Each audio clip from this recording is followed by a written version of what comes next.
So picture interacting with your favorite products. It might be Netflix, Uber, or Airbnb, for example. You tap things and interact with those systems through the graphical user interface. Of course, under the hood, all of that is just running code. So there must be, of course, a programmable interface for those button taps to turn into code. A button runs some code which interacts with the application through a graphical interface. That's what you see. That's everything on the apps. And the code sends a message to Uber's system or something and tells them to send you a ride when you hit that button, which runs the code. The code doesn't interact with the system database directly. That would be a bit of a security risk, and it would make it much harder for you to use the application. But instead, you have these different actions that you can take, which give you an interface to interact with that system which Uber is running up in the cloud. So you can think of the way you interact with it like a kind of TV remote. It gives you specific buttons which do specific things and only those things. You can't do everything. You can't interact with the system directly, but you can use that TV remote to press buttons which do something that the TV knows how to handle. And so that remote is just an interface for you to talk to the TV. It doesn't provide you the full functionality, full control of the TV, but it provides you the functionality you need, makes it easy to use, and makes it a good product. And it also prevents you from breaking anything accidentally or intentionally. And the software which defines how you can interact with an application using code is called an Application Programming Interface, or an API. APIs are computer programs that know what to do and how to respond to requests that are sent to them over the internet. And you will see lots of far more complicated definitions online, but it's really as simple as that, I think. APIs are computer programs that know how to respond to requests that you send them over the internet. And to illustrate the idea, I've got a question for you. What is a browser? It's an interesting question, I think, because when you think about it, what actually is it? What is it doing? Well, I would describe a browser as a tool that simply knows how to request information and display different formats in a way that makes sense to you. When you search for that page, your browser makes an HTTPS request to a computer at that URL. And that computer has some code which knows what to return you. It's basically an API. In that case, the contents of the web page get returned in the format of HTML, which the browser knows how to display. And that's what I mean by browsers really just get information and display it to you in a format that's human readable. And most websites are simply a graphical display wrapped around an API. The graphical display would be known as the front end, and the API is a gateway for users to talk to the back end. The computer running at that URL probably isn't actually an API if we're talking about websites in most cases, but it could be as simple as that. Most of the time, what we'll be doing is making what's called an HTTP request to an API.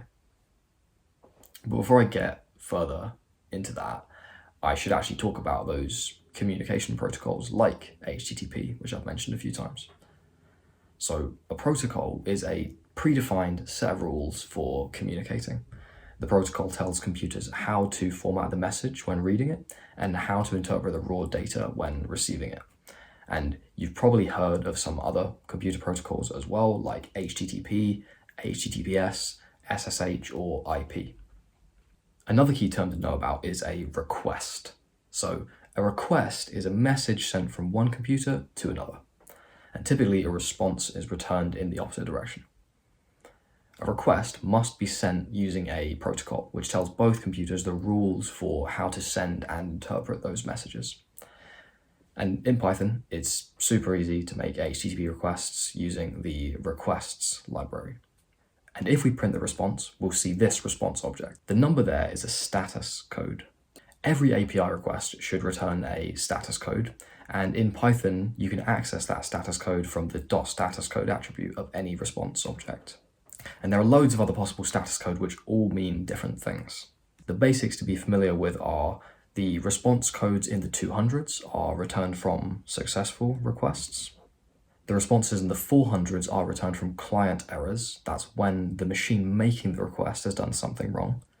You're probably familiar with a 404 error, which tells you you've gone to a page that doesn't exist, or a 403 error is one that also is pretty common, and they tell you that requests to that endpoint are forbidden, commonly because you have forgotten to authenticate your request. And the responses in the 500s are returned from server errors. That's when the machine responding to the request has done something wrong. So if an unhandled error is raised in your API, you'll get a response with a status code in the 500s. This request actually gets the information at google.com, and that URL serves a website. Websites are displayed in HTML, and that's what this data is.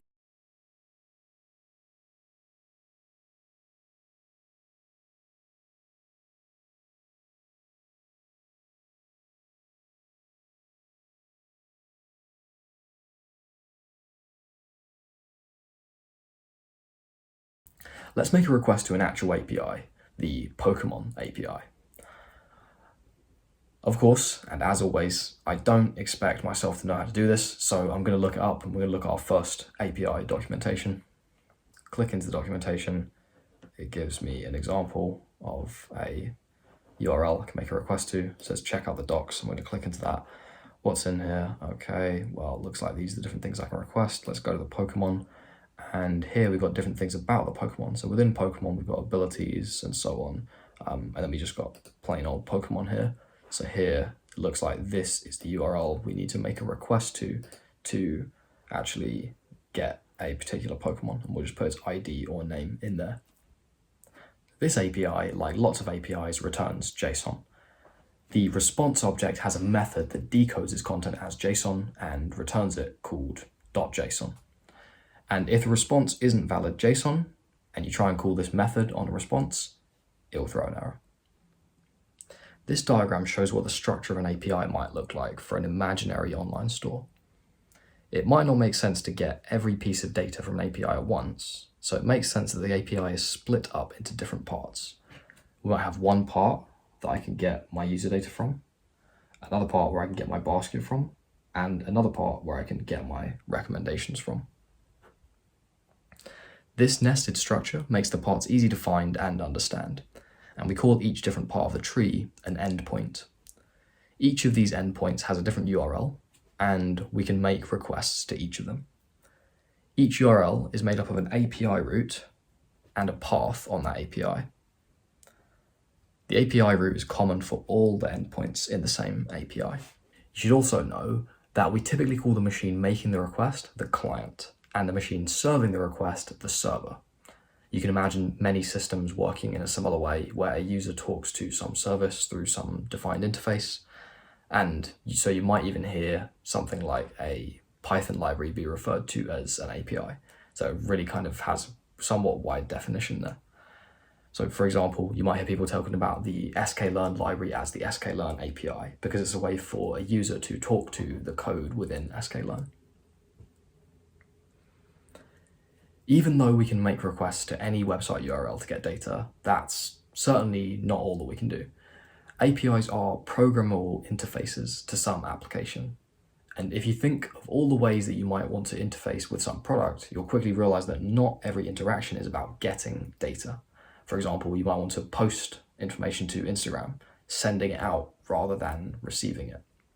And next to each of these endpoints, I've listed the types of HTTP requests that they might be able to handle. The one that we've already seen is called a GET request.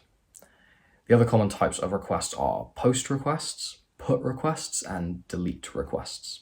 And we call the various different types of HTTP requests the HTTP request methods, or HTTP request verbs. Behind each of these, inside the API, there would be different code which does different things.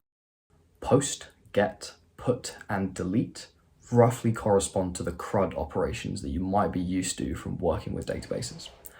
Although each of them do have some limitations and features, there aren't really strict rules about what each of them should be used for. You might call an endpoint that serves requests for HTTP verbs a resource or an API resource, although the word resource is used in many other contexts too, and a lot of the time synonymously with endpoint. Tons of products that you know and use have an API. So let's look at a few real world examples. Here's the Twitter API documentation. Into here, into the Twitter API reference index. That's where it's going to show us all of the different types of requests that we can make to each different resource on the Twitter API. Slack API, let's take a look at the docs. Click down to the reference. And in here, we should be able to find the API methods, the web API reference. There's loads of different things we can do in here. Let's go to search messages. And there you can see an example of the types of requests you can make to what endpoint. Click in Python. This one's got a Python library which you can install, but we're just going to look at this for now. Different types of APIs exist, and one of the most common types of APIs are RESTful APIs. All you need to know about the name RESTful API or REST API is that they follow a particular set of standards. They can handle HTTP and HTTPS requests, but they're different to a thing which is called an HTTP API, even though they also handle HTTP requests. And one other common type of API that's interesting to know about is the Websocket API. WebSockets allow two-way connections. So instead of requests having to be initiated by the client, the server can also initiate requests pushing information out to the client. And they're used in applications like instant messaging applications where you both want to receive messages in real time without having to constantly request the API for an update. Instead, it can just push it out to you. You may want to send data to an API as part of your request, even if you're not posting data with a post request. For example, you might want to get a bunch of Pokemon from the Pokemon API, but only get a specific number of them. So in the documentation in the Pokemon API, so if we look in the Pokemon API here, there's an example just showing one particular API resource which has a query string parameter. Query string parameters are key value pairs with an equal sign between the key and the value. They get stuck on the end of an API endpoint, separated from the resource by a question mark. And if you have multiple query string parameters in a request, then they're separated by an ampersand. Headers are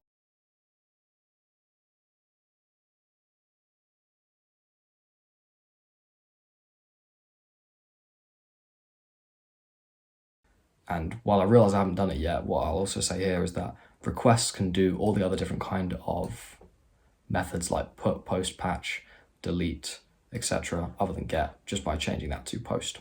And if you want to send data in the body of a post request, the data you're actually sending, you can put that in with the keyword, the keyword argument data equals, and then put whatever data you want to send there. Maybe you JSON encode anything in there.